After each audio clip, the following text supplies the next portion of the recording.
c'est de vraiment tout faire pour que la langue française soit de plus en plus que ce n'est le cas aujourd'hui, la langue de la science également.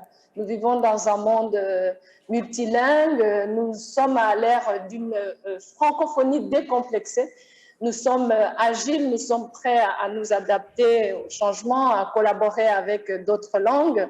Mais vraiment, je formule le vœu que la langue française soit beaucoup plus présente sur la toile. On y travaille à la francophonie, dans nos programmes de découvrabilité, d'ailleurs, pour lesquels le gouvernement du Québec est très impliqué, d'autres membres de notre organisation aussi, au niveau des publications scientifiques, au niveau de la disponibilisation des ressources qui sont à caractère scientifique, mais en langue française. Dans notre tête, c'est pas du tout le modèle de scientifique en chef ou de conseiller en chef qui est un modèle unique que tout le monde doit adopter. C'est pas ça du tout. Mais c'est d'avoir une structure pérenne partout à travers le monde, dans la très grande majorité des pays, d'avoir quelque chose qui est là, qui existe, qui est agile et responsable.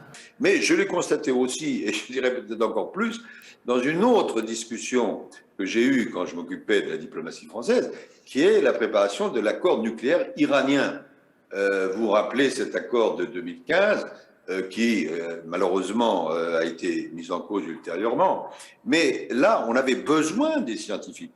Parce que quand il s'agit de savoir qu'est-ce que c'est qu'une centrifugeuse, si il faut autoriser l'enrichissement de l'uranium au-delà de 3,67% et pourquoi, etc., etc. Et c'est ça l'accord que nous avions passé. On a été amené à travailler de très près avec les scientifiques pour que nous-mêmes, les négociateurs, nous comprenions exactement ce à quoi il fallait arriver.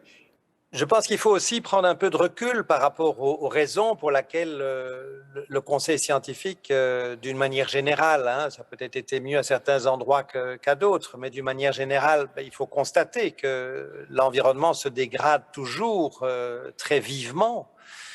Et donc cette inaction, cette apathie vient en partie aussi du caractère inadéquat de la manière dont on communique, dont les scientifiques communiquent. Hein. Il y a trop peu d'interdisciplinarité, notamment entre les sciences naturelles et les sciences sociales, alors que les limites planétaires qui sont éclairées par les sciences naturelles sont accompagnées de limites sociales qui sont évidemment étudiées par les scientifiques qui travaillent dans le domaine des sciences sociales. Et donc une maladie infectieuse n'importe où sur la planète, à cause de notre interconnectivité, va pouvoir se déplacer partout.